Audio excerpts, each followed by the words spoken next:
quick question for the DC fans in the room. Is Batman really prepared for everything? Can Lex Luthor outsmart Superman? Is the Flash actually faster? Those debates just got a game. Brave and Bold is a brand new, officially licensed DC bag-building combat game from Resurrection Games. Every turn, you're pulling tokens from a bag, pushing your luck, and unleashing your character's signature moves. Push too far, and you might trigger a crisis that costs you everything. 10 characters. Each one plays completely differently. Heroes versus villains. This summer at Gen Con. Here's what you need to know. Registration opens next week. Brave and Bold doesn't hit retail until September, and Gen Con is your first chance to play it. Register for an event, lock in a copy of the Superman and Lex Luthor set, and pick up exclusive foil collector cards only available at the show. Link is in the show notes. Don't miss it. Brave and Bold, Gen Con, this summer. Hello, and welcome to episode 94 of the Board Game Geek Podcast, where we geek out about board games, the mechanisms behind them, and the people who create them. I'm your host, Amanda Panda, and I'm here with my friend, Ambie Valdés. Ambie, you all will know from the Board Game Blitz Podcast, another awesome one. What year are you all on? We're having our 10-year anniversary soon at the end of this month. So amazing! Congratulations! Yay, thanks. So, Ambie, can you please tell everyone a little bit about yourself? So I'm Ambie. I like board games, as everyone here does.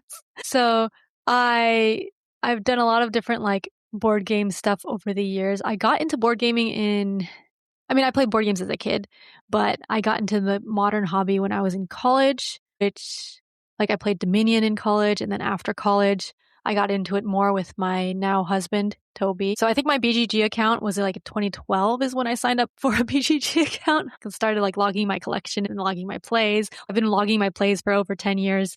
That's amazing. So the first thing I actually made was not the podcast. It was song parodies about board games because I really like singing and making song parodies.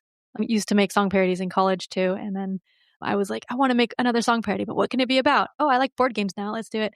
It was actually about Netrunner because I was super into Android Netrunner. So that was my first one. And then people on YouTube liked it. So I was like, oh, I have to keep doing this. It's been really fun. And you've gotten a lot of fun guests as well to join you on your song parodies, and then they've gotten higher and higher production. Yeah, which makes them longer and longer to make, but but it's still fun. I did another one recently. I hadn't done one in a year or something, but I really like that still. And then in 2016, I started the podcast Board Game Blitz. That with my co-host Crystal and Cassidy at the time, but Cassidy stopped to spend more time with her family. So now it's just me and Crystal. But at the same time, I also started a YouTube channel. Actually, a month earlier, it was our first video. I started the YouTube channel. We started with quick how to play videos. And that was because my husband's good at explaining it. So I told him he should make quick how to play videos. And he's like, no, I don't want to. You should. I'm like, okay, fine. And then I did. So, yeah. And I combined them together because we were thinking of making a short podcast because there weren't that many under an hour podcasts. So that's why we combined them all together to make Board Game Blitz because it's all concise, short content. So we still have the podcast and the YouTube channel, even though it's evolved a lot since then. I had kids in 2019. So I have twins now who are 6 years old. Wow. Yeah.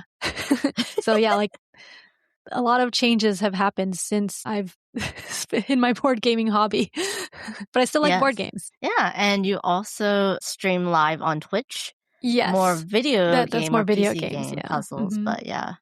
Mm-hmm. Yeah, so I like single player puzzle video games because I don't play that many solo board games. It's funny because you and I probably started the modern hobby around the same time, 2012. 2012, I was out of college, so I started a little bit in college, but then I was like, I don't have enough time to play these. I remember there were some people who played I thought they were long games. I don't remember. I think someone was playing Galaxy Trucker and I was like, oh, this is too long. Maybe they had Twilight Imperium. I'm not sure. but like I did not have time for that in college. But then after college, I did. Which is interesting, right? Because you think you have more time during college or during school than after you work. But I too had more time where on the weekends I could go ahead and do some gaming. Yeah. So why don't we talk about the main topic, how our board game tastes and gaming changes with our life. You said in college you started with Dominion. Did you play any 18xx games or was it more lighter games? No, I didn't discover 18xx until after we started the podcast, so 2016. Oh, okay. So yeah, like I think in like episode 5 or 6 or something is the first time I talked about it. It's like, oh, I've been discovering these 18xx games. I asked because I know you like it. You like those types of games, yeah. So yeah, like in college, it was more. I remember like freshman year we played Apples to Apples, and that was a lot of fun. I remember playing Munchkin. I didn't like Munchkin as much. I like it was always too long. I guess I played shorter games in college. I mean, I still like shorter games. Yeah, I did a little, I remember before my calculus class in college, me and this guy would always get there a little bit early and we'd play a game of gin rummy before every class. And it's just a deck of cards and just 2 players on this little small table, which was very fun. And so we just did, gin rummy every day before class. And so that was probably the only gaming I got during college. But after college, after I started working, I met my coworker, Ruby, who's now one of my close friends, and we started going to the game house. So before that, I would just I watched Tabletop with Will Wheaton. I bought games and kind of learned it by myself and played maybe once or twice with other people. But I really, really got into playing a lot with Ruby. And every Saturday, we would go to Game House, we'd get lunch there, then we'd pull like 4 games, 4 to 5 games off the shelves, anything that just looked good. And we learned from the rule book and we'd play it 2-player.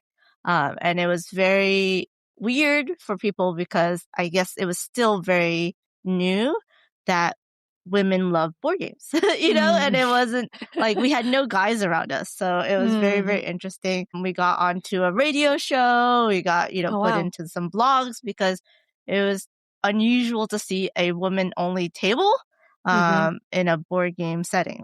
But the game house was wonderful. RIP the game house, because it was very set up for family and, just inclusivity, and the food was really good. So unfortunately, the pandemic caused it to shut down and we lost it. I got really heavy into board games with Ruby, just learning games off the shelves and figuring out what we liked and what we didn't like. And that went for like 2 or 3 years. And then we slowly slowed down and then the pandemic happened. But what about you? After college, how did your board gaming progress? So I also remembered before college. Okay, we'll go back. In high school, I used to play Mafia a lot. And I guess high school and a little bit after college are like the only times I actually played online board games, I think, and liked it. So like Mafia, I used to play online in a forum on mafiascum.net. And so it was Mafia roles. So Mafia is like Werewolf, but every character had a role because they would have custom cases and then come up with big roles and stuff. So it's kind of like how people say Blood on the Clock Tower. Everyone has a role and does different things. So it was like that kind of, but by forum. And so people would just write posts and vote. And then there was also some that we'd do by chat room in AOL Instant Messenger. Yep. Which was an old chat thing. Okay. And so I used to play Mafia a lot, which after college, I don't know if I played anything in college that was social deduction, but after college with Toby, who was my boyfriend, so we were long distance, but like we both discovered that we had played Dominion and liked Dominion and like other board games. And we used to play Dominion online on Isotropic, I think. And this was a text-based online thing. So it went really fast. This was before the like official Dominion site was out. And once that happened, then they shut down Isotropic and the official Dominion site was super slow and I didn't play anymore. But yeah, it was like text-based and we used to play a lot. And when I would go to visit Toby, he lives around where we live now, actually in this house now. He lived, this is his parents' house. We live now. But there's a game store, a local game store. So we went there and we're like, okay, what games? And Toby really likes getting into his hobbies, super deep into the hobbies. So he asked the game store, what is a really hardcore game?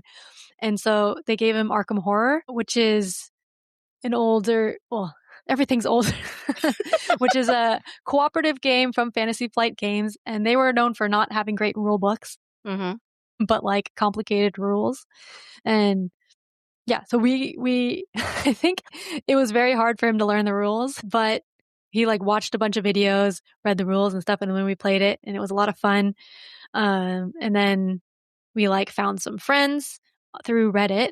Like I don't remember exactly how we found the friends, but there are multiple friends that were close by, like maybe in the group or through the Board Games Reddit, we might have mentioned, or like there's a local convention that we went to and then like found out that we like similar games. And so we used to go play games with our friend when we lived up here. And they lived here. They've moved away since then, but like we used to go play Arkham Horror with them like every week or every couple weeks, and then other games too.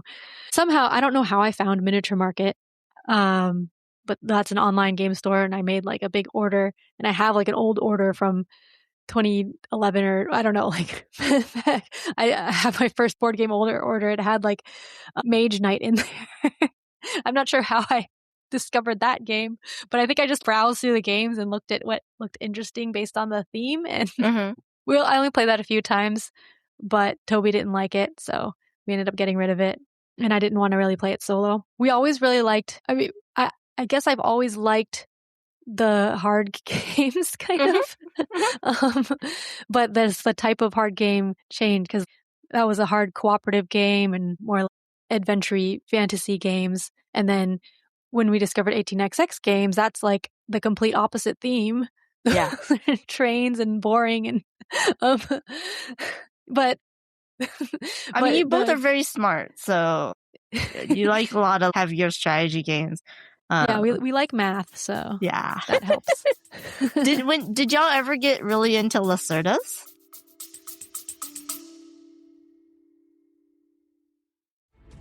During the month of May, Thames and Cosmos is hosting a mission design contest to celebrate the upcoming launch of The Crew, Journey to the Ends of the Earth, at Gen Con this summer. Your challenge? Create your own mission set in the world of The Crew, Mission Deep Sea. The winner gets signed copies of the full Crew series and a physical version of the promo they designed. It's open to players in the US, Canada, the UK, and the EU. The contest closes June 1st at midnight Eastern. Go to their website, store.thamesandcosmos.com. That's store.thames and KOSMOS.com to learn more. And may the best mission win. Terms and conditions apply. Yes. So that Lacerda is one of my favorite designers. So actually, like one of my segments on YouTube videos that I made was called Strategically Thematic because I really like thematic Euro games. Mm-hmm. So one of my favorites is Dungeon Pets by Vlada Chvátil. And that is kind of like a Lacerda game because, but yeah, then we discovered, I think the first Lacerda game we played was Kanban. This was before all the new ones. Yeah. So I haven't played as many Lacerda games since the big box ones. So I still have all the Lacerda games I have are the old smaller box ones. Oh, I mean, they're still not small. They're like Ticket to Ride size box, but they're not huge with the tool art. We really like Kanban a lot because it feels thematic, but then it also lots of planning. I like the games where you're planning a lot, doing different things and planning ahead. Yeah. So those are fun. But a lot of those I haven't played as much since having kids. In my mind, anything since 2019 is new, or like even 2018. Those are like new games because I haven't gotten into the heavier games since then. So So that's when I stopped going to the conventions and playing all the new games and everything. So it's like, oh, that just came out like 6 years ago. Oh, okay. I know in board game years, that's like, what, 50, 60 years ago? You times it by 10 or something. Yeah. From what I remember, Board Game Blitz also came together off of a Reddit forum, right? Mm-hmm. Yes. And after starting the podcast with two other women, wonderful women, did your board game taste change? Did you play more lighter games, or did you just continue on with the heavy strategy? Well, we always played lighter games and heavier games. So I think I just continued playing what I played normally and then talked about it. Because like the first game, I remember playing light games. We had multiple groups of friends and would play different games depending on which. But the first game I talked about on the podcast was Ghost Blitz, which is a speed game. It's really quick. I think the main thing that changed was that I played more. I mean, I was also playing new games then because I was newer into the hobby. But as the podcast grew on and I was like older in the hobby, but I kept playing newer games. Kind of, because like, oh, I want to play a game that I haven't talked about on the podcast. And then I didn't start getting review copies for a long time. And then I finally did. I think I got maybe like a couple before having kids, but then after having kids, I got more. So because, were they like, I wasn't kid-centric? Were they young? Well, some of them kid-centric, but some of them like just for playing with the adults. Because like I'm not going out to conventions as much, so I'm not playing as many other new games. Yeah. So. And having kids really does limit your time. So that probably changed what games you played with your husband and with your game groups, right? Yeah. We used to play a lot of 2-player games too. But like we haven't played many 2-player games since having kids. We played maybe like a couple of escape room games sometimes, but like a lot of times at night, both of us are not like both in the mood to play a game at the same time. So like someone's in the mood, but the other person's not. Yeah, because we're tired. Yeah. So we don't play as many 2-player games. We do now have a regular game group though. Before having kids, we never had a regular game night scheduled. And now, well, nominally we do now, although it gets canceled every once in a while. Like we haven't had one in the last few weeks because people have been busy. But we do set aside Tuesday nights for game night. And so, whereas before it was just like, oh, I want to play a game. Let's just go play a game. I guess we would do the whole day Saturday. We would play games. So yeah, it was easier. Do people mostly come to your house because you have kids, or? Yeah.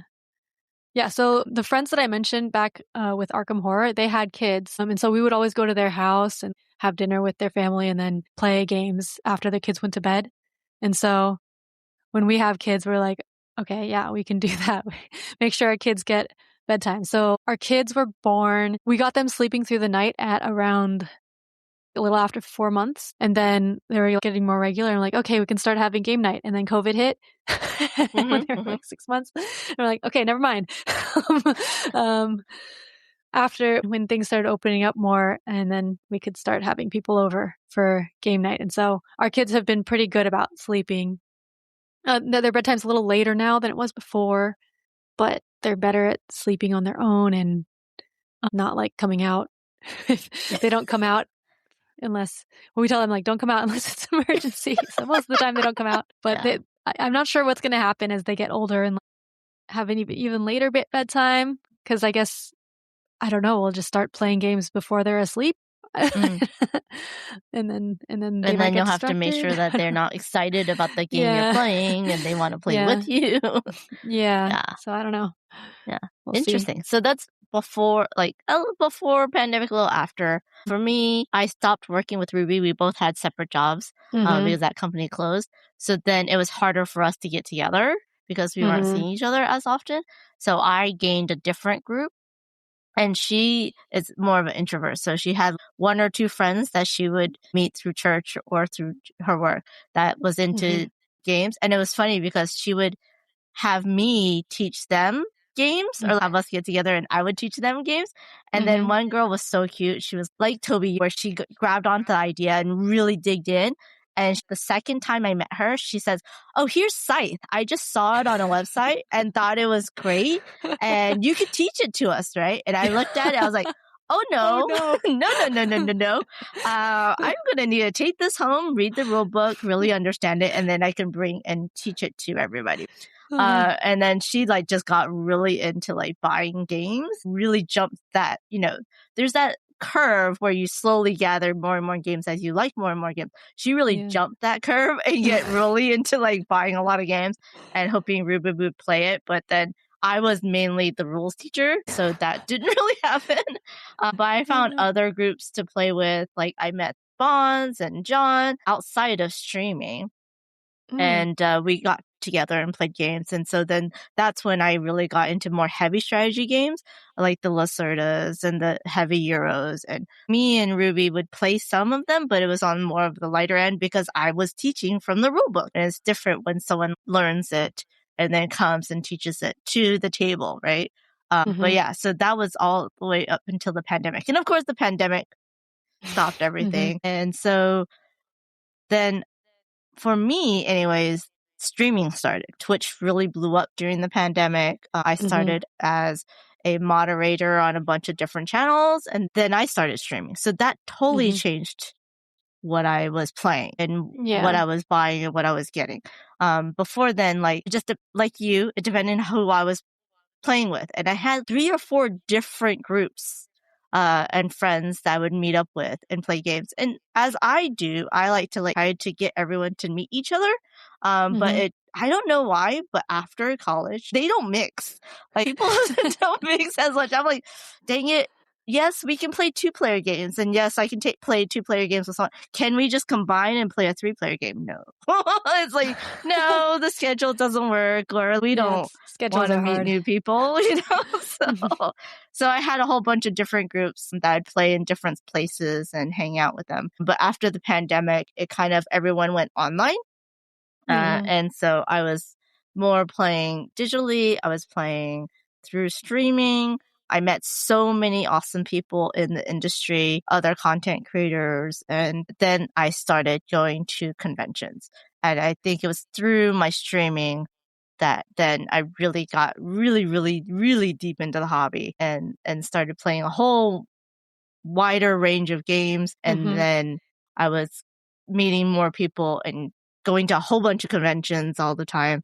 And so it changed what I wanted to play and what I look for in playing, and versus just finding things off of a shelf or having someone else introduce it to me. Because for content creators, the publishers are like, "Oh, look at this and this and this," and so you're constantly bombarded with things that they may sound really interesting, right? Versus you being a consumer, where you're looking at things on a shelf and whatever catches your eye, either online or in a physical store. And I feel like review copies really broaden what you play because you really want to try it to see if you like it so that you can talk about it, versus, oh, you don't like it. Usually if you're just buying games, you're not even going to look at something doesn't appeal to you, and therefore you wouldn't even give it a try.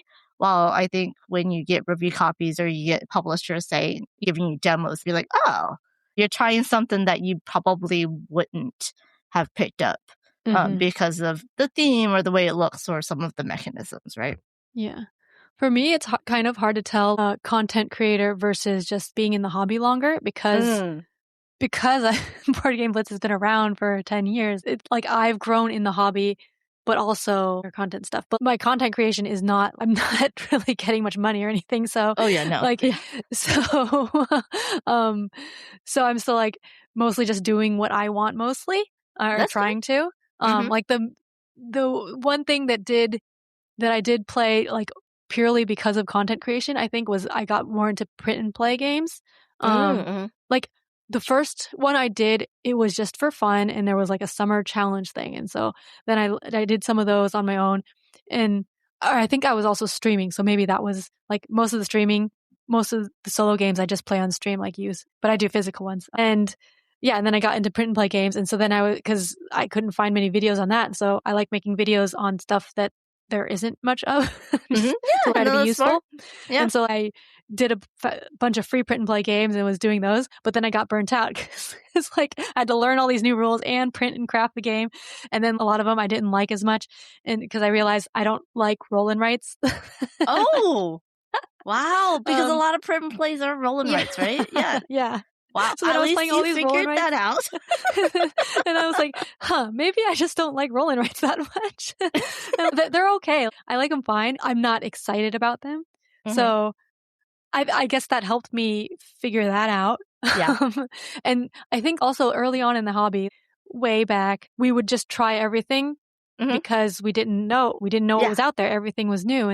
But now I've played so many games and I kind of know this is what I like. I really like escape room games. I like deduction and stuff. And so when games have those mechanisms, then I'm like, okay, I'll look at this. But then other games I'm not as into. And with review copies, I have very limited time. So I can't get all the review copies. So I'm more picky with those. And so also still not taking ones that I don't have much interest in.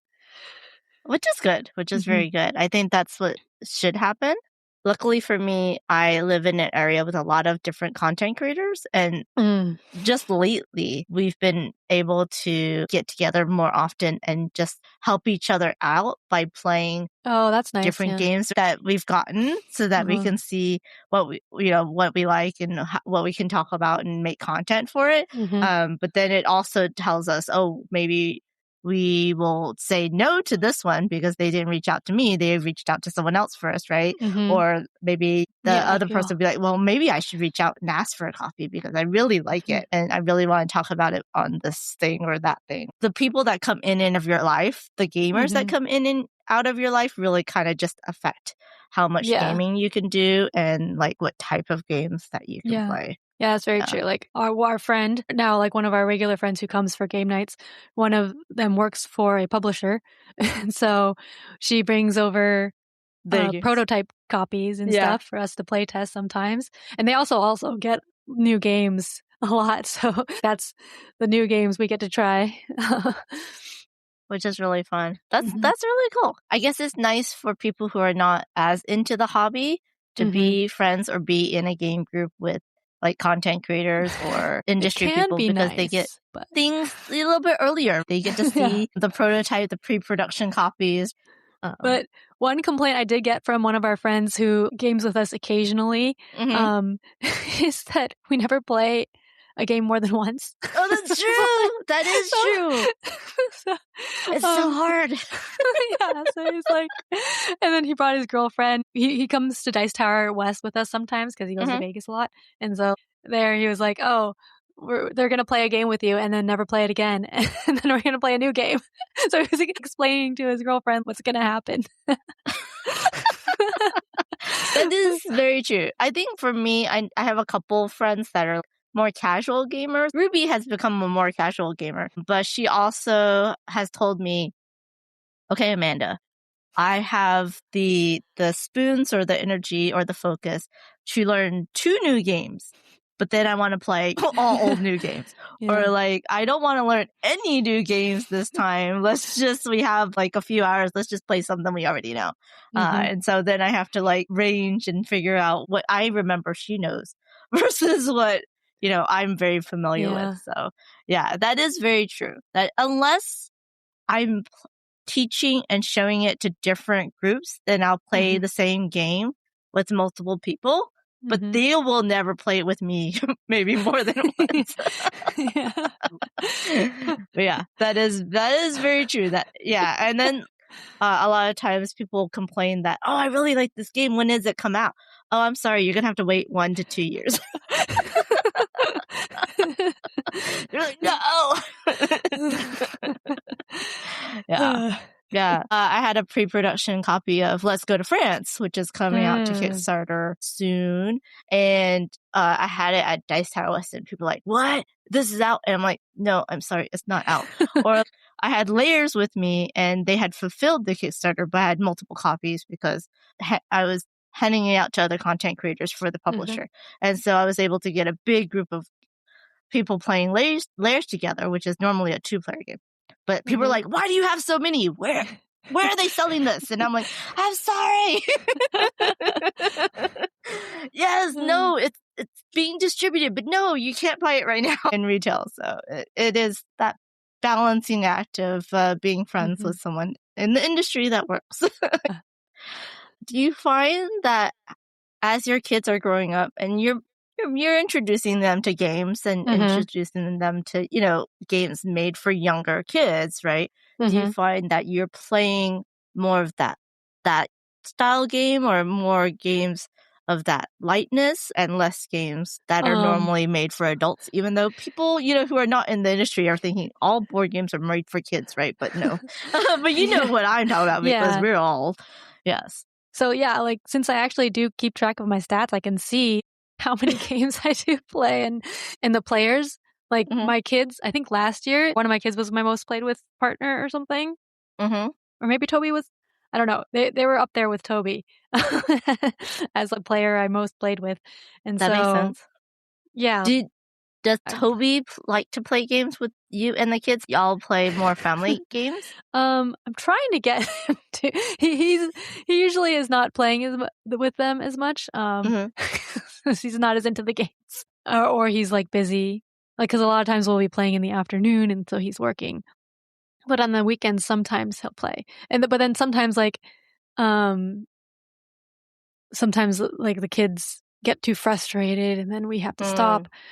We played a couple of games together as a family. We played Cora Quest one time. Yes. We need to play that again. Like the bigger games. We played Zombie Kids Evolution as a family, I think. But most of the time it's just me and one other kid or me and both kids playing, depending on what they want to play and who wants to play. Yeah. Recently, they've been really into escape rooms. So, how fun. Escape room games. We played through all of the Unlock short adventures that we had. We actually borrowed those from my friend. But Unlock short adventures are like Unlock, but they're short. But yeah, Unlock is a card-driven escape room game with an app. So it uses the app, but it's like 30 minutes instead of 60 minutes. So we could play that after dinner on weeknights, whereas a 60-minute one, we can't really set aside that much time because I have to take a bath and go to bed afterwards. So the 30 minutes ones are great. And we played through all those every night. They were like, let's play another one. Like, okay. And they like understand and they can give you like ideas and clues or. Yeah. They help with some of it. A lot of it, like I would know how to do it, but they were good at finding things, finding patterns or finding out of the box thinking, like seeing, oh, this card looks like that. Maybe we should do that. And Unlock, the newer Unlocks have a lot of that more out of the box thing where it's like not necessarily the number that you're adding up to, but maybe something else that you see. So they're good at that. Do they like to learn new games or do you just play the same ones with them? Well, I get lots of review copies for kids games now. That's the main like videos on my YouTube channel now. I do like a monthly recap and then like children's game overviews. So I've been because there's not that much children's games are also like things that are hard to find. I realize like by age is hard because they're very different at age 4 than age 2. I was trying to do stuff as they were young and they learned new games. So sometimes they want to learn new games and sometimes they don't. And so I try to get them when they're in the mood to play a new game. You want to play this game now? Look, we got this. A lot of times they do like new things because it's like, ooh, shiny new thing. And so they'll be excited to play that, but just once. And they're like, I don't want to play it anymore. I want to play this other thing that's new. Like, okay. Yeah, the attention span, right? I feel like just off the top of my head, the companies that come to mind are Haba has a lot of, especially younger kids games. Yeah. And then Yellow or Cosmos or Buffalo is more older family style games. Did you play the Chip Theory Kids line? Oh, so I got review copies of both the independent play series and the versus game series, I think. Yeah. Yeah, that was cool. The independent play is like a more logic puzzly thing. And so I like those. And my kids haven't played through all of them.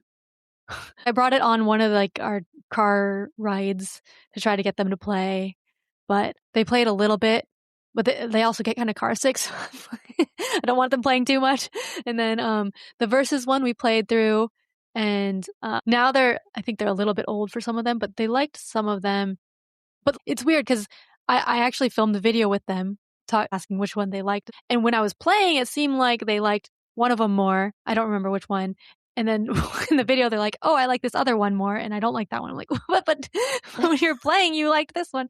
And they're like, oh, okay. That's kids. So, yeah, sometimes it's hard to tell what they like.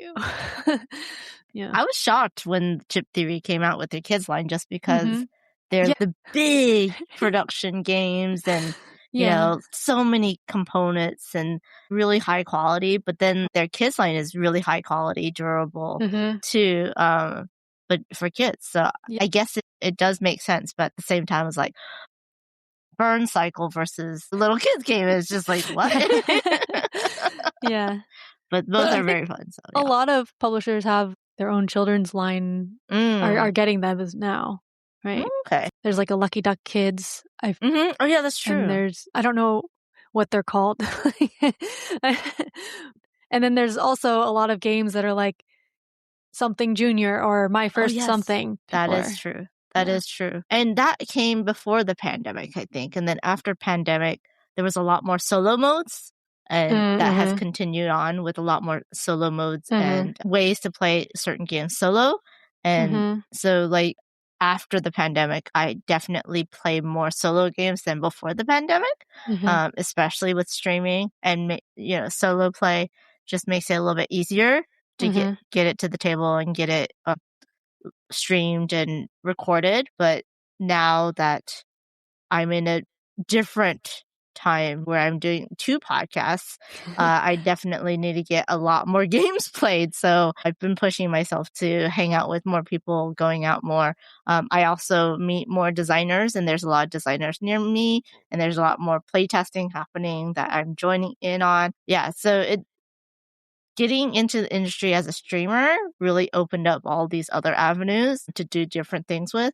And so it's very interesting for me that I have a hard time being, oh, what's the hype, or oh, what is your favorite game right now? Because I'm like, well, I played the game 2 years ago. And 2 years ago, it was really interesting because it's new and really, but I've played it, like, testing it, right, 20 times since then. So for me, this game that's new and hype for you is old hat for me in a little way. You know what I mean? So it's really interesting and different in how I see things as someone who might see a game a year or two ahead of time, or might play test the game 2-3 years before it comes to retail. And so that has changed how I look at things and how I present games. And I need to really remember that this is something new for a lot of people, or even older games. When you talk about it, I think I want to talk about it more as if it's new, because if someone who's never been in the hobby just happened upon it, then they'll be like, oh, okay, this is really interesting. Then you're like, oh, this is an old game that everyone has played. But there's still people that never played Catan or Ticket to Ride. And a lot of old games are good. Yes, exactly. A lot of, definitely. But for me, I'm definitely right now still in that cult of the new era where I am really interested in all the new stuff, right? And playing it. But I'm slowly getting more into getting some campaign style games played more often. But what are you at right now? Like, you're kind of cult of the new, especially for kids games, because of your YouTube. And you said that you weren't really, up to date on like the more heavy Euro strategy games.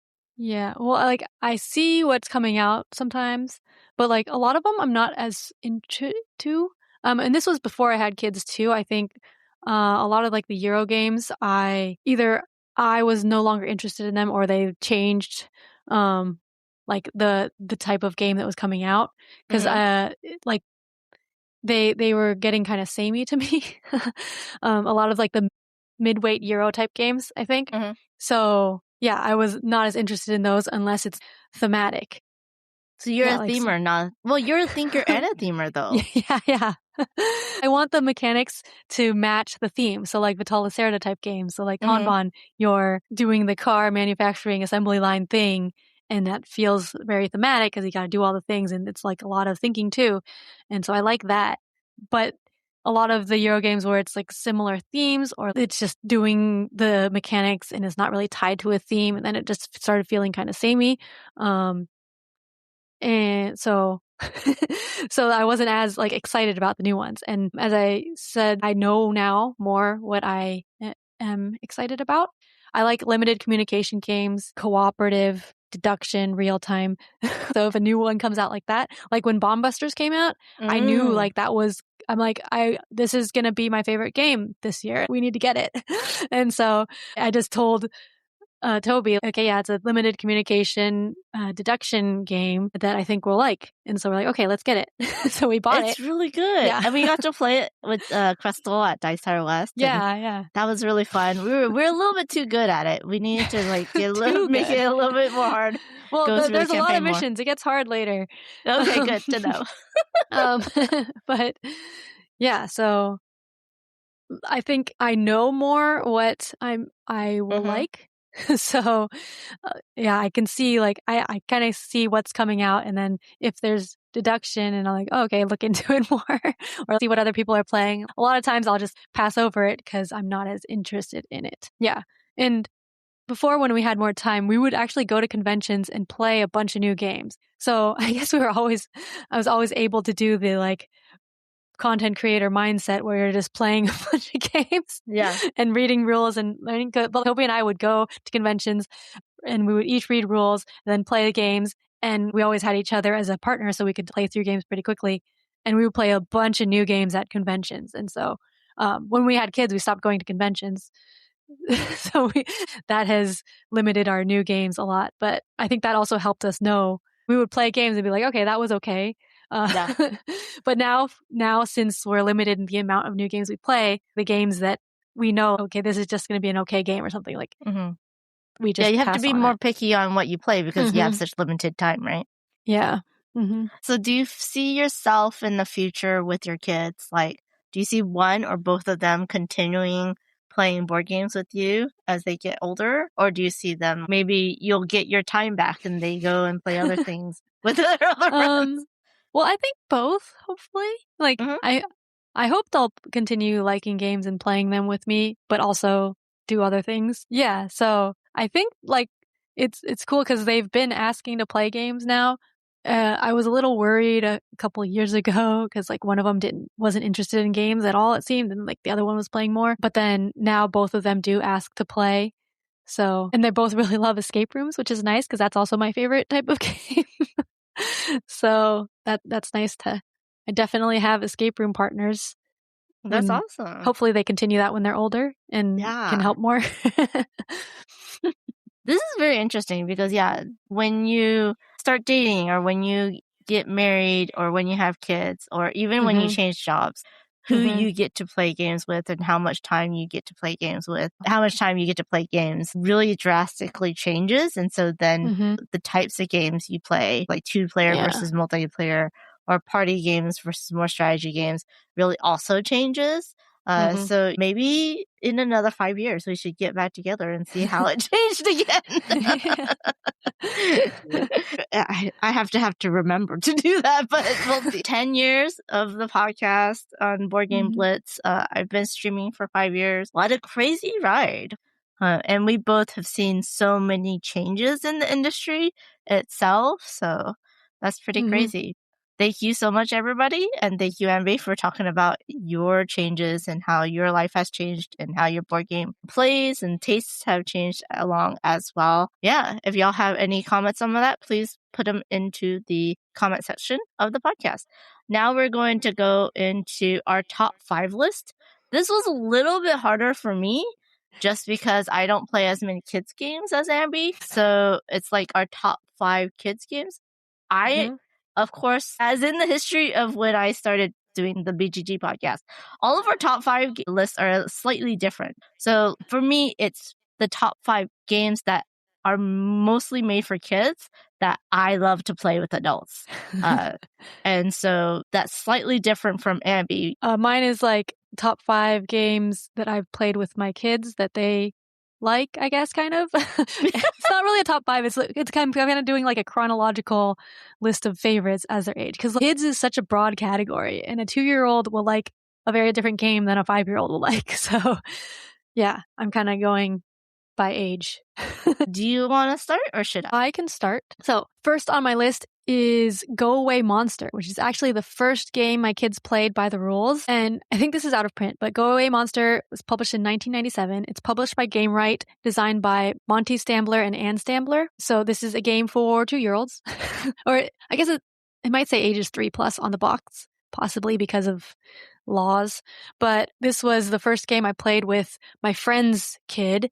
The friend that I mentioned that we played Arkham Horror with, we met them when their daughter was 14 months old or something, and they had Go Away Monster, and so we got Go Away Monster to play with our nephew when he was born, and then with our kids. It's been like the first game of a lot of kids, and basically you're just matching shapes into a bedroom. Each person has a bedroom tile, and you're picking out these tiles from a bag that are different shapes, like an oval, a bed.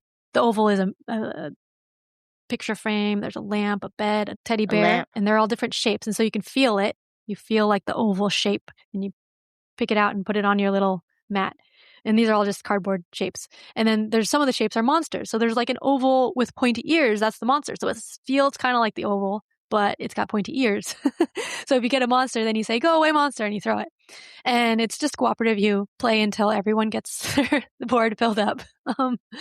But it's fun. It's fun for the kids, and it's fun to play with the kids and see them having fun. And it's good taking turns. It doesn't require any dice rolling or anything. It's just shape matching and stuff, so really young kids can play it. So that's Go Away Monster. That's very, very cute. Yes. I was just looking over it. They even have a panda. So, that's a thumbs up from me. Yeah, one of the teddy bears is a panda. Yeah. Go Away Monster from Gamewright. Okay. Mm-hmm.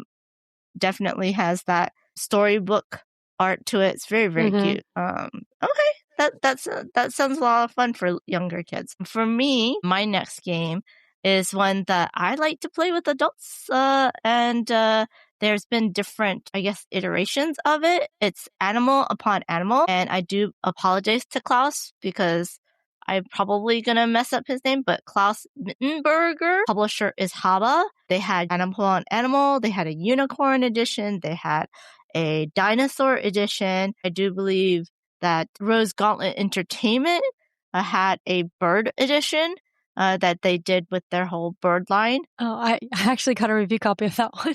Yeah, it's really cute. Yeah. And this is just, rolling a die and then stacking the animals, dexterity style, and it has a lot of different shapes. There's been a lot of different games about stacking things, but this is one that has really big chunky pieces. It's for kids 4 and up. So if they don't stack them, that's fine. They can play them with animals. I actually bought a copy for my niece before she was born and brought it all the way over to Taiwan for them.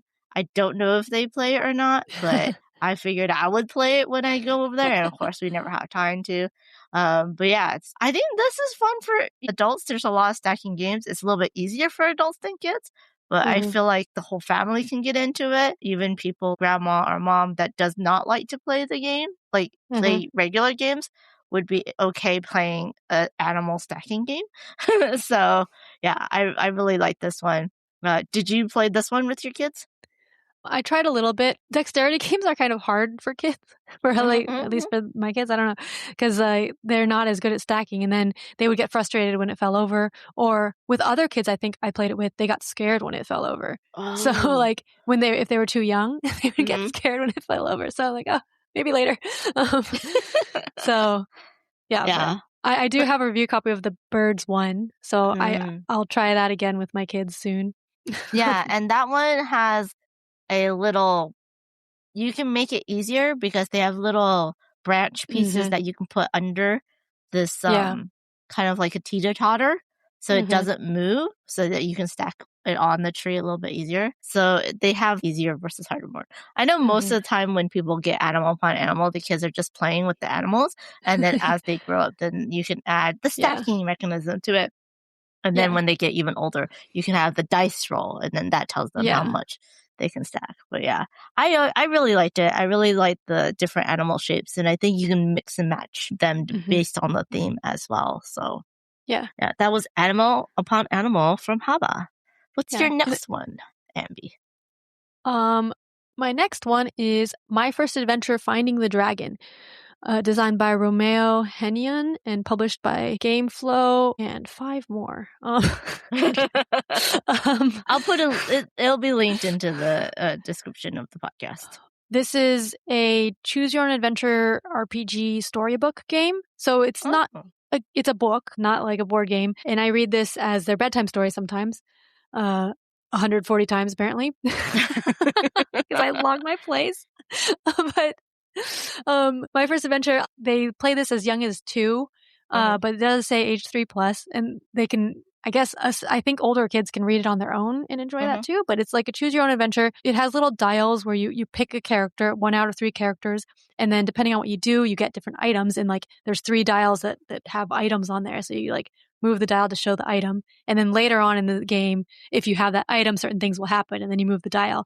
And so that's a cool little mechanism. But the way the book works is it has pages that say something, and then it'll have a choice in it. The page is cut up into 3 sections, into thirds. And so it's like, do you want to do this? Then turn the page. If you want to do this, turn the page. And so you pick which one and then turn that page, and then it tells you what happens. And then go on to the next section, which is another full page, and then 3 choices. So like little kids who can't speak can still point to what they want to do because they can understand. So like when they were 2, I would read it to them and they could point to what they wanted. And now they've got everything memorized and they can, they're like, I want to do this. My kids really, really liked My First Adventure Finding the Dragon. We also have other books in the series. There's I think there's like 10 or something My First Adventures, but they're in French. And then only some have gotten translated over to English. And I imported some from the UK. So I'm not sure how many are available in the US. I think there's a few. The Finding the Dragon is my favorite and my kids' favorite, I think. And it was the first one because like the theme is you're finding a dragon and trying to be friends with it. It's cute. But yeah, like kids love stories because it's like a bedtime story, but then they get to make choices, which is neat. So yeah, that's My First Adventure Finding the Dragon. I love that. There are like choose your own adventure stories, books, and like other games, but I guess your kids are too young for that, so maybe in the future. Yeah, we haven't done like the chapter book choose your own adventures. There are some other books that we've gotten from the library that have some choose your own adventure stuff. There's like a series, What Would Danny Do? And Danny's like the superhero kid who has the power to choose, and they like those. It was called like Endlessly Ever After. Okay. Is the fairy tale choose your own adventure type book. And so that's another picture book. You're going through these different fairy tales. You end up going through Little Red Riding Hood's fairy tale and then pick something else. So that one was kind of fun too. But those aren't on BGG. It's like but yeah, I also brought My First Adventure Finding the Dragon to school to read because they're in kindergarten and they have like mystery reader where the parent can come and bring books to read. And so the kids liked that. And they wanted me to read it again after I read it once. So they did it because twice. They can make different choices. Although right? My kid was like, why didn't you let me pick anything? Because I was like having the other kids pick since he already knows all the answers. Yeah. Well, it's nice that they like it. Like they can read it and play it multiple times, right? Yeah. And like with kids, they read the same book over and over again. So yeah, it doesn't need, I mean, it has more replayability because it has a lot of different choices, but it doesn't even need that for kids, I guess. That's so cute. My First Adventure Finding the Dragon from GameFlow. Okay, that's a cute one. I'm going to say my next one is going to be another first. There was a whole like couple years where they changed all of these big box adult games like heavy strategy and then made them kids versions. So the one I chose is My Little Scythe for 1 to 6 players from Hobby Chow and Vienna Chow, and it's published by Stonemaier. Now, to be honest, I like My Little Scythe better than Scythe. I don't like Scythe the board game just because I don't like area control. And it's very much like if you are trying to build out, you need to really defend yourself because as soon as you get a little bit of resources, you're going to go and try to attack you and steal all your resources. And I didn't like that about Scythe, especially at 3 players, because they kept on picking on me. You know what I mean? Yeah. So when I was like, oh, my little Scythe's very cute and it's more friendly and more about being friends with each other.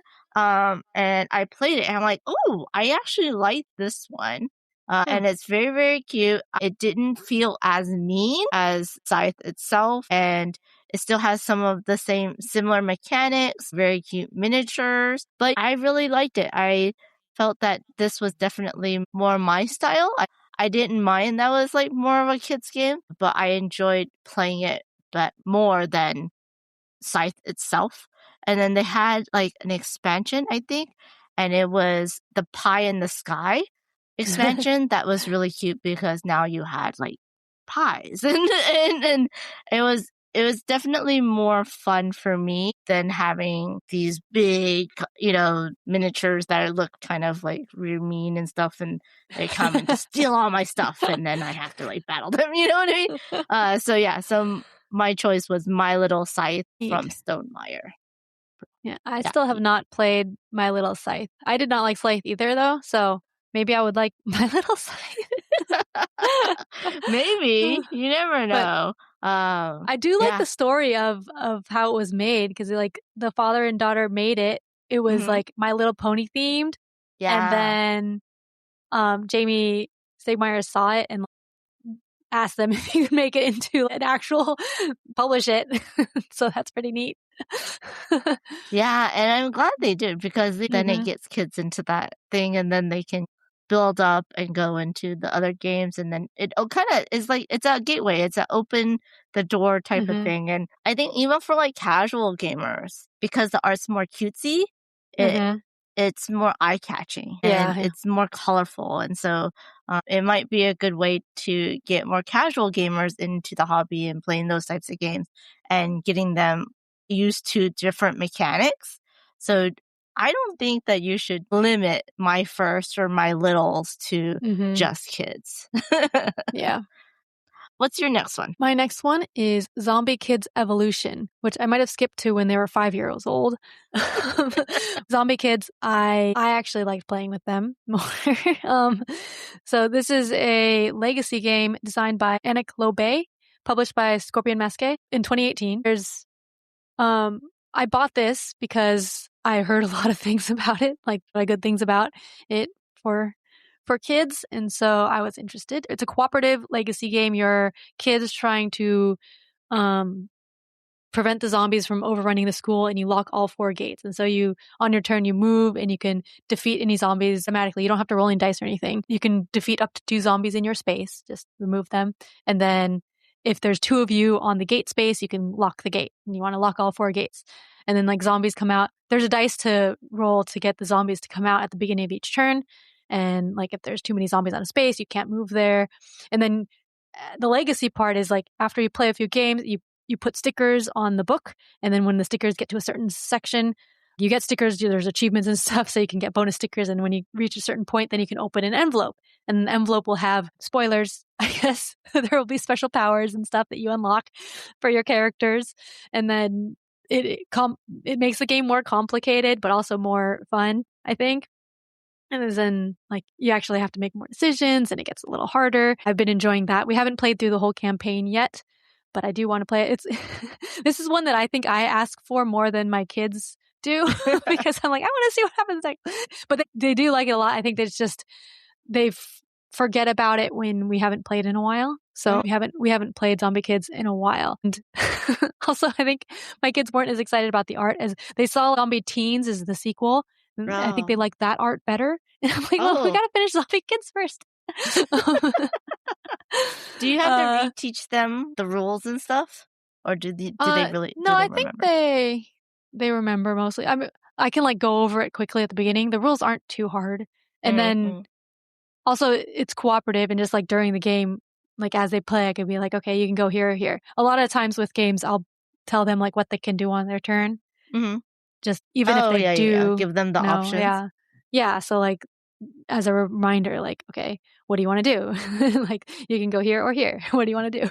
But they like that. They like closing the gates. They like defeating the zombies. And I also 3D printed some miniatures for them, for the zombie kids. Like, I found there was like a whole list of 3D printing stuff on there's a geek list on BGG of like games. And so I found one for zombie kids where they have miniatures of the things, because the game itself comes with standees, cardboard standees for everything, or for the characters. The zombies are just pieces of cardboard. But I now have miniatures of them that I was going to have the kids paint, but I don't think they ever painted them. So yeah. I just have these white miniatures, but they look cool. Oh, that's cool. Yeah, I feel like a lot of games these days are like, oh, most everyone has a 3D printer or have access to it, so we can just give you the files and make the game a little bit more affordable by not having the miniatures directly in the box. That's cool. You're getting your kids into miniature painting. Well, they really like miniature painting. They like all art. Oh, that's awesome. I mean, a lot of miniature painting is hard. Like, even for me, I'm like, I can't get into all those nooks and crannies and stuff. Well, they're small with those good eyes. Oh, that's true. That is true. That is Zombie Kidz with a Z evolution from Scorpion Musk. Okay, so this next one that I have is one that I don't feel like is really just made for kids. I really like it. When I first played it, it was definitely more of like a party game. It's for 8+, but it's Drop It for 2 to 5 players, ages 8+, and it's by Bernard Locke and Uwe Rapp, and it's from Cosmos, and it's not really a dexterity game. You have like this vertical board, kind of like Connect 4 type of thing, where you're going to drop the pieces in between these 2 clear plastic windows. And it has just squares and triangles and diamonds and little tiny pieces as well. And you're trying to drop them so that they go into certain sections and cover certain icons that are on the board that you're seeing, so that you can get the most points. And it's very light. It's quick. I find it fun. It was a lot of fun for us to play it. We were playing it multiple times. A friend, Ruel, you might know Ruel Gabiola. He was bringing it to a lot of the game days or the game meetups. And that would be like a filler to us. And I feel like this is something that, could be very fun for a lot of families and kids as well. And it's very brightly colored. The only thing is that the little icons on the glass is kind of hard to see, and to see it, with the pieces behind it. So that would be something for more of an adult to like kind of score how your game went. But yeah, this was a very fun one. It got quite a bit of awards. And I still enjoy playing it. I think they did make a new version because the box looks different now. But I think it's very fun. And I think it's good for the whole family. Have you played this one? I might have played a demo a long time ago, but I don't remember. I've seen it around.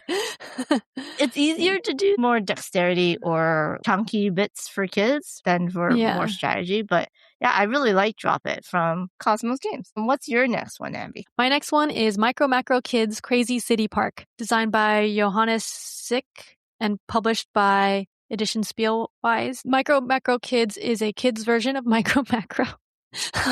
So MicroMacro is a Where's Waldo mixed with murder mystery type thing. It's all black and white, big map of a bunch of very busy drawing, but like the people are repeated so that it's like the same person at different moments of time, all drawn at the same time. So you follow the person and see what happened. So you see like, oh, they're walking this way. So before that, and you go a little over in the picture, you see them walking here and you see them there.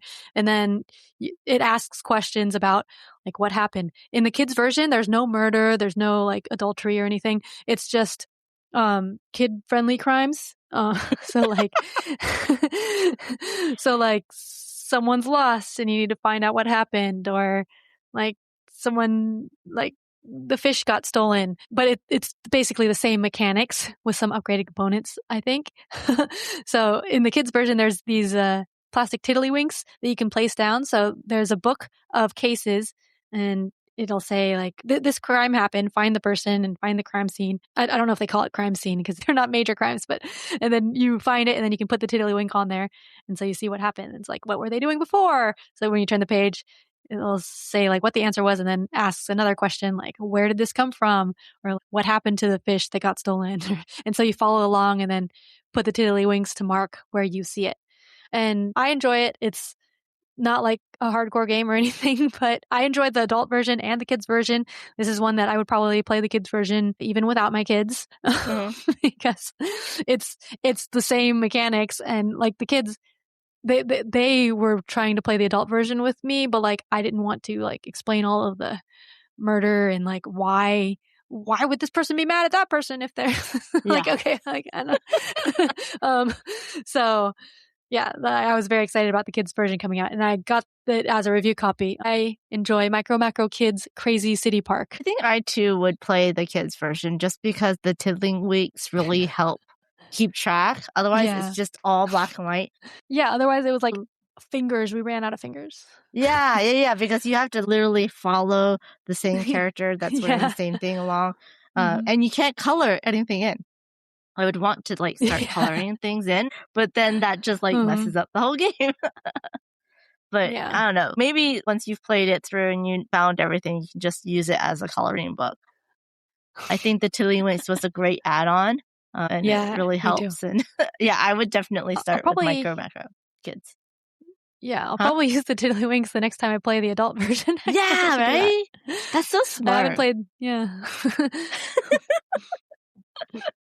Sometimes I remember like looking at it, I was like, oh, my eyes are getting cross-eyed because you have to really look for it. And then everyone is leaning on the table looking at this little tiny square and your heads are blonking to each other. But yeah, that sounds a lot of fun. And plus it's probably going to be a little bit quicker than regular MicroMacro. So I honestly haven't played either.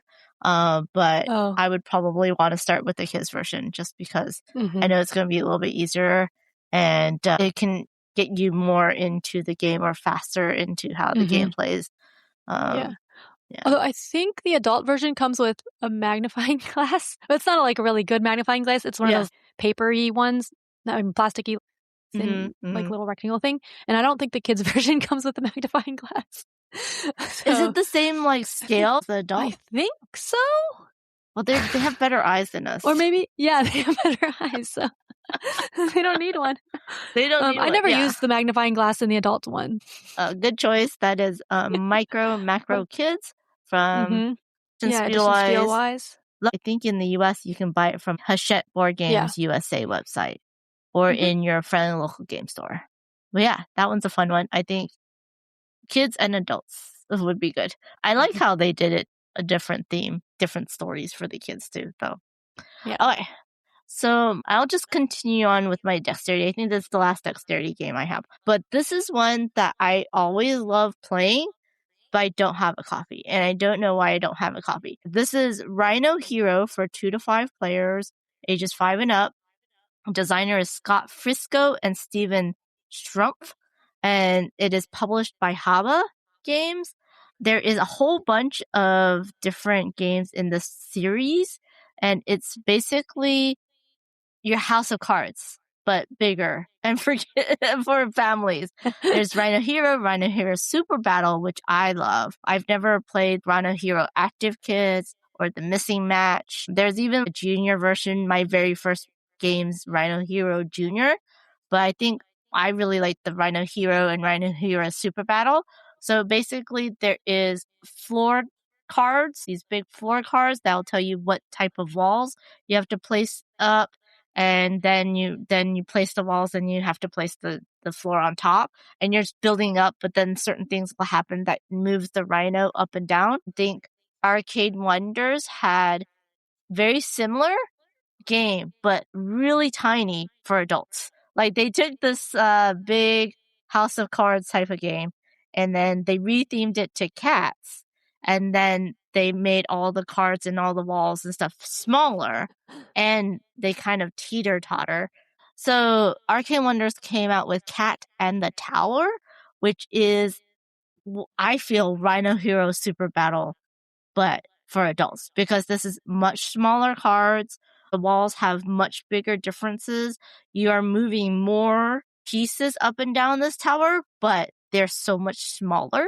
And so it's like really hard for us, little adult hands, big chunky figures, to like grab the cats and move them or place them. And then they have objectives. Like you need like 2 of this color cat together, or this color, this cat, with its butt sticking out nose to nose with another cat, or certain cats on different floors. And the main cat is a black cat and they have to be above all the other cats and stuff like that. So I do like this type of dexterity game, but Rhino Hero and Rhino Hero Super Battle was the first and I really loved it and it was so much fun to play. But you need a stool or a chair as you get way taller because then the tower grows and then it outpaces me because I'm pretty short. So it was hard for me to place some of the higher ones. But it's really great and it's light, but it's really great for kids because they like to put things on top of other things and they love it when it falls because it's just cards. And so you'll put it up and someone will go knock it down and then you'll just play it again. I really liked Rhino Hero. Did you play this or introduce this to your boys? I feel like they would like it, no? Yeah, well, they haven't played Rhino Hero yet. We played it. Toby and I played it with adults a long time ago, and we didn't like it that much. But but then my friend recently got like the giant version, so the cards are big. Yeah, so she brought it over, and then my kids were like, "Whoa, what is that?" And so they were like trying to build it up. They were just like playing around and building it, and then knocked it over, and so they liked that. And we actually got Rhino Hero, the normal version, which I think before the normal version, I had only seen the Rhino Hero Super Battle, which was it's bigger than the normal one. Yeah. Just regular Rhino Hero is really small compared to, I was like, I didn't know. I mean, it's not really small. The cards are still maybe like regular playing size cards, but doubled because it's like a 90-degree angle folded for the walls and stuff. Yeah. So I wasn't expecting it to be so small, but we gave that to a friend for their birthday. And the mom sent me a picture of them playing, so I guess they liked it. I definitely like the giant version, just a little bit better. But yeah. And then if you want, like, apparently now there's like the 3 sizes, right? You can do Cat in the Tower, which is the smaller version. And then you have the Rhino Hero, which is the regular version. And then you have the giant, which is like, you have to start on the floor and build up version. And then you can't reach the top. Fun. Yeah. But yeah, that's Rhino Hero from Hava Games for me. Yeah. What's your next one, Ambie? All right, my next one is kind of a series of games, so I'm not sure exactly how. No, that's totally fine. I've done that before. It's the Unlock games, as I've mentioned already. So I started off with my kids playing Unlock Kidz, I think when they were 5. And so Unlock Kidz Detective Stories was the first we played. And I think that was my favorite of the Unlock Kidz. So Unlock Kidz Detective Stories is published by Space Cow, designed by Cyril Demaigd, Wilfried Fort, and Marie Fort. And it looks like this Cyril Demaigd, I'm sorry, I don't know how to pronounce it, but that person has designed a lot of the Unlock games because I was looking at the other ones too. Because recently we've been playing the Unlock Short Adventures, which is another series of the short ones published by Space Cowboys. So Space Cow is the kid version of Space Cowboys.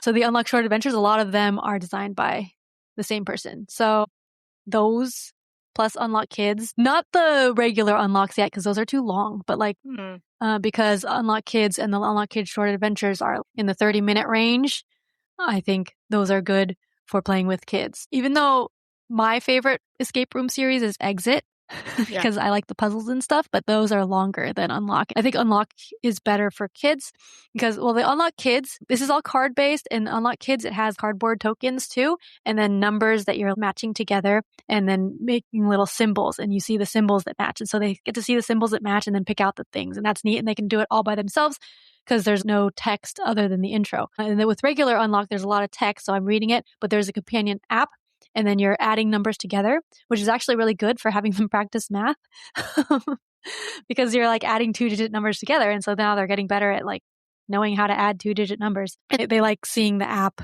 because kids like technology. So that's nice. Whereas like Exit games, I think, or the ones that I've played with them are a little bit harder for them to follow along with too. So Yeah, Unlock, I think, or at least the Unlock short adventures have been good for the kids. I haven't played a full Unlock with them yet. And so, Or maybe in a Unlock, couple of years, they'll be able to. Yeah. Or I also haven't had a full Unlock because I played all of them up until... Actually, no, I did play a full one with them. We played the Wizard of Oz one at Dice Tower, and they liked that. Yeah, so the theme, they like the themes. Unlock does tend to have more themes, too.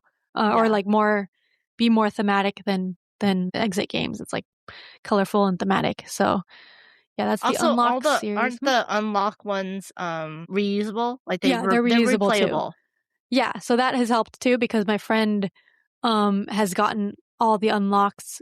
She gets them at a discount because she works under Asmodee, which like Space Cow and Space Cowboys are also under Asmodee. So we just borrowed them from her, and they're reusable. So that's nice. Yeah, whereas Exit is destroyed.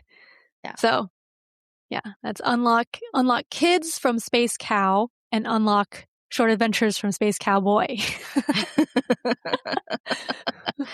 Nice. I've only played some of the Exit ones from Cosmos, and then I've only played one Unlock adventure. But yeah, I do like them. They're really nice. So I'll have to go and check more of those out. My last one for our top 5 is a newer one to me. And we are going to have a little honorable mention one as well. But it's Brick Like This for 2 to 8 players, age 7+. Designer is Luca Bellini, and publisher is Dotted Games with, of course, Lego, because this is a Lego branded game. Yeah. I do believe I caught this from Asmodee. I felt that this one should have been put out before Monkey Palace, which is another Lego co-branded game. It's really cute. Basically, you have to play in teams, and one person has a card, and then it's all silhouette shapes. And then you have to figure out which of the Lego pieces to put in what order in order to basically fill up the silhouette. And the silhouette is the same size as the Lego pieces. So at the end, you just take the Lego piece, put it on top of the card, and see if you did it right. So one person describing what they want the other person to build. Okay. It's really fun. So the different cards have different levels. Like the first one will give you dotted lines, so you can see where each of the different levels are. And then it just gets harder and harder. And so for families or younger kids, it's better to do the easier cards. But then we had a group of all adults and we were playing it. And so we like the harder cards, but with the challenge cards. So there's a deck of cards and with different levels as well. And you'll put out a certain amount based on the rule book setup. And it'll tell you, like, you cannot say this word, like above. You cannot say the word above while describing what you want the other person to do. Or the hardest one we got was you cannot look at what the other person's building. So the person who's giving out the instructions looking away from the person that's actually building it. And so it's like, oh, they don't know what they've picked up. They don't know where they're placing it. They have to describe it in a way that makes sense. And a lot of the pieces are very, very similar because there's different sizes of triangles that makes it even harder. And you only have 2 minutes. So it's a very quick game, but I quite enjoyed the whole communication aspect to this, because you really have to communicate. Oh, you need a size 2 piece, or you need, it's not really color defined. You know, you need a single small triangle or a tile triangle, you know, that type of thing. And you need to put it on the left or the right side, above, below. I found it really fun. And I really enjoyed it. I think it's great to build those communication skills. Plus, it's Lego, and people like building Legos. Yeah. But this is definitely a new one. It just came out last year. That's cool. So, have you seen this one yet? I think I've seen a video of it. But yeah, it seems like one I would like playing with adults. Yeah, I think the adults definitely need the challenge cards. It is one of those games that if you mess up once, you cannot win the game unless the other team messes up. So there's no catch-up mechanism. There's no way, like that type of thing, but still a lot of fun. So that's Brick Like This from Dotted Games and Lego. And I do believe it is Asmodee that is distributing in North America. Yep. Now we have our honorable mentions. What is your honorable mention? So my honorable mention is Kidz Chronicles Quest for the Moonstones. This is an honorable mention because I actually got tired of it and don't.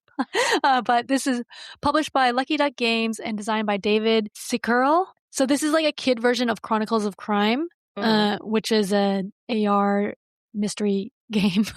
But there's a board and a bunch of cards with different QR codes on it. And so there's an app that you download and it has different levels to it. There's like 4 or 5 levels in the game or chapters with an overarching story. But in the game, you like start the app and it tells you the intro, and then you put these cards on the board. The board has different locations and the character cards and item cards. So you put the character cards on the board and you scan the QR code on the character card to talk to that character. And then you scan different locations on the board to go to those locations. And then you find items and you scan those items to use the items. And so it's like all app driven. And at each location, it'll have like an image, a 3D, like 360 degree rotating around image that you can look around on the phone to see the people at the location and the different items. And when you see those, you get those cards. So my kids like that because they like technology and the app. Anything with screens, they like. But yeah, so they're very excited to do that. And look around. So we played through the whole story. There were 5 missions plus a tutorial. So we played through all of that in 1 week or something because my kids really liked it. Yeah. And then they wanted to just replay the missions over and over again. So I have 18 plays logged of this game. And it's just replaying the same things. So I've gotten so tired of it, but my kids still like it. It's like similar to reading a storybook, right? They'll read it over and over watching again, the same movie over and over again. Yeah. Yeah, but this is a lot more effort for me than reading a story or watching a movie over again because I had to get the app out, get all the pieces, move all the pieces around, and then read it and move the pieces around. And the game is also fairly long. Sometimes it takes us 40 minutes, depending on the mission. Sometimes 25. And they were playing this before we started playing the escape room game, so we weren't playing 30-minute games. That was on the upper limit. So it was long and I was getting very tired of it after we were replaying. So that's why it's an honorable mention because my kids really like Kidz Chronicles Quest for the Moonstones. And I guess there are expansions that you can get. So theoretically, if I got expansion, then I could play those and not be as because I liked it the first playthrough. Right. But I don't want to get an expansion and then just play those on repeat too. So yeah, I actually won this as a play to win at Dice Tower West. Yeah, I got a free copy of it. But the board is now ripped because my kids tried putting it away once. Oh. That's which makes the QR code hard to scan too. That might be another reason. The game itself is fun. It's just I've gotten tired of playing. Yeah. Me and my friend Phantom played through all of the Chronicles of Crime before the kids ones. And then we got the kids one, but then things happened and life changes and he couldn't be more consistent in streaming and playing with me. And so we never got the kids one to the table. But we did. It's probably easier than the adult one, I think. Oh my gosh. Our problem was we did a fan-based one for our very first Chronicles of Crime, which was a complete mistake because it was way harder, even though it was more, I guess the story was more interesting to us, but it was way harder. We did Chronicles of Crime. We did the 1400, the 1900, the 2400. Yeah. So yeah, we really like the series. I do want to try the kids one. I wonder if that would be the easier way to go, is to do the kids one first and then go through all the regular ones. Because sometimes it can go a little long. You just want to talk to everybody, and this is not one of those games where you can just talk to everyone and go through all the side quests, Yeah. Yeah, that's a good choice. That is Kidz Chronicles from Lucky Duck Games. My honorable mention is also the newest one. I honestly, as of the recording of this podcast, I just played it with the designer Andrew Stiles on my Twitch stream. And it is Digging for Dinos for 2 to 4 players. And it is published by Third World Studios, or 3WS Games, And Andrew actually said he designed it for his nephews. And so he designed it specifically for the kids. It's a set collection, but it's very puzzly in that you have two paleontologists, two little pieces, and they either can move orthogonally or diagonally. And what you're trying to move onto and then move off of these pieces of dinosaur skeletons in order to create a whole skeleton of a dino in order to get the most points. But you're like, oh, if I go here, it flips. And now I can't get the piece that I want because it's orthogonally adjacent to the piece that I'm on. So you have to figure out how you can get back to it, or maybe push your luck and get it in the next era. And you can block people from getting things, but you can also jump over other people. And it scales from 2 to 4 players. We did play a 2-player game and a 3-player game, and it's definitely different. And it's one of the games that I like that has hate drafting in it, because you kind of really need to hate draft each other. I wasn't doing that, so I was losing left and right. I just wanted to get all my dinos created, but he kept on taking all of the dino heads that I needed, which was a little bit rude, but that's the game. But they did like the puzzle of, okay, I need to go to here first, which will then flip, and then I can go there. Or I'm hoping that, because I know they're going to leave this spot and a new tile will come out, that I'm hoping it's the one that I want, you know? And so it was a very interesting mix of just a simple set collection. You're collecting skeleton parts, but with the puzzle of how to move and in what order to move your paleontologist to get the right parts that you need for the most points. And there's 2 dinos, the 2 easiest dinos, which are only 2 pieces, that allow you to flip the paleontologist to the other side so that you can move them differently. And I really enjoyed that. And we played it with adults, and it was still a lot of fun. So I think it'd be very interesting to see how kids will do with the puzzle aspect of how they can only move diagonally or orthogonally. But yeah, that's digging for dinos, and it's coming to retail probably by Origins or Gen Con of 2026.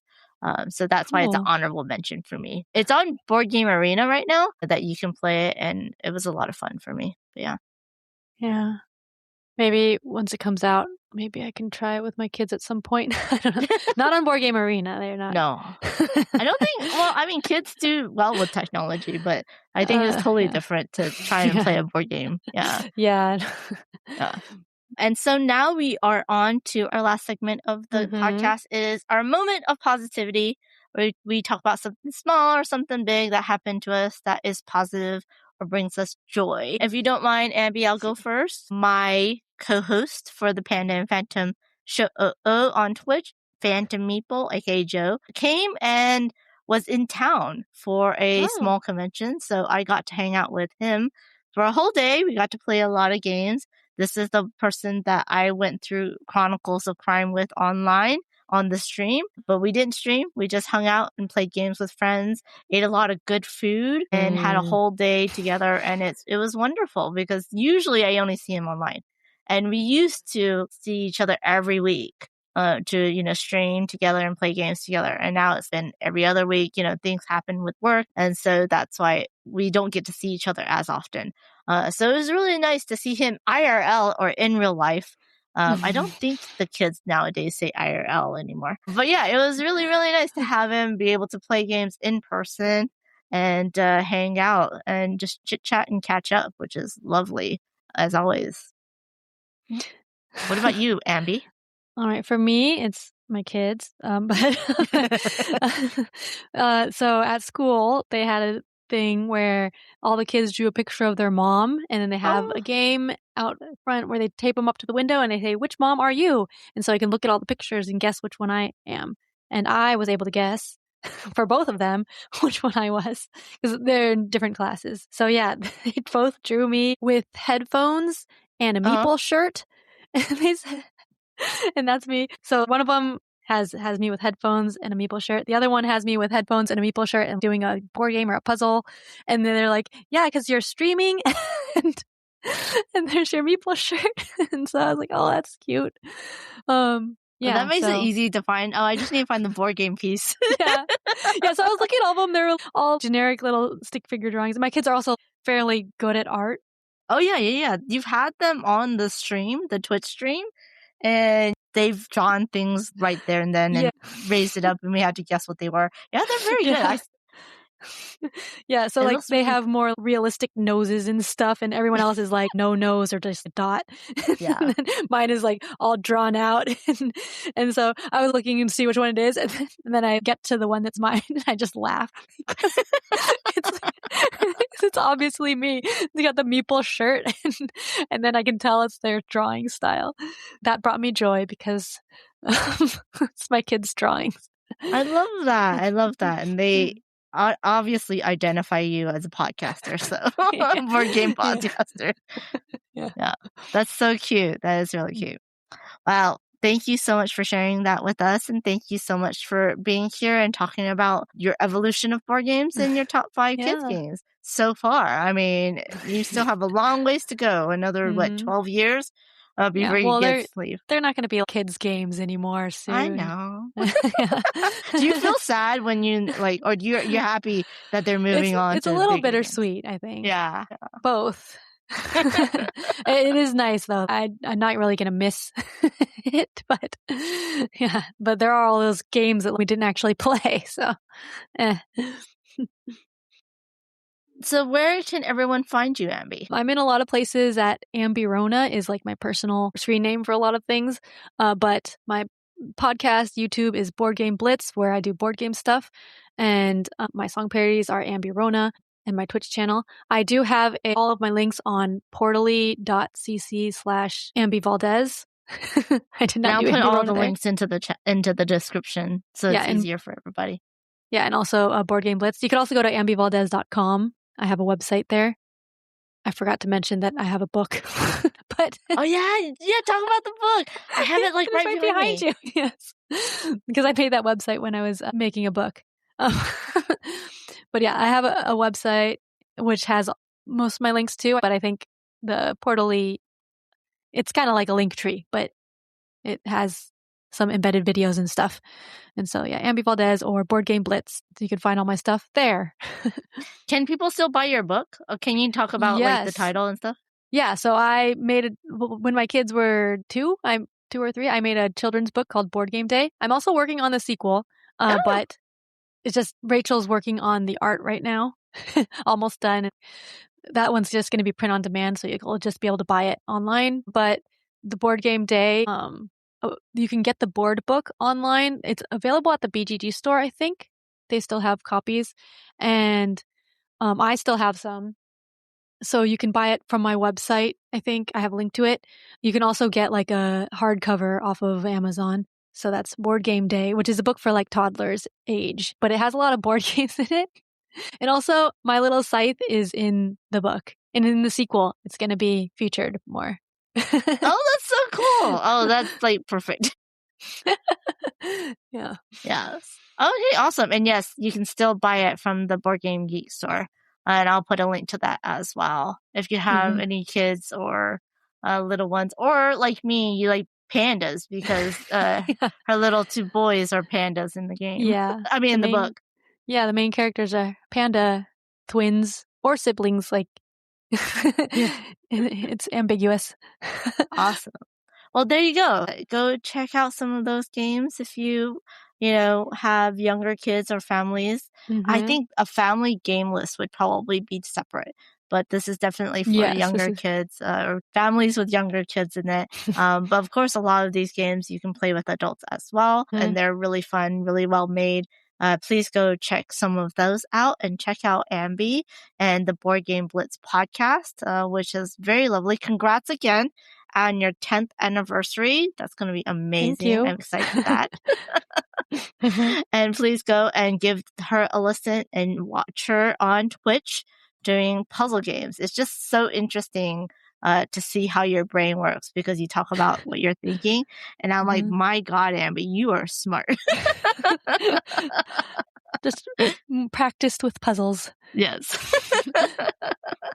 Thank you, everybody, for listening, and I hope you have a great day playing board games. Bye, everybody. Bye.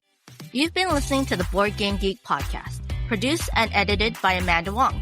Be sure to visit us on the web at boardgamegeek.com. You can also find us on YouTube, X, Blue Sky, Instagram, Facebook, and TikTok under Board Game Geek. At Twitch, we are under Board Game Geek TV. And you can reach us by email via podcast@boardgamegeek.com. Thanks for listening and happy gaming.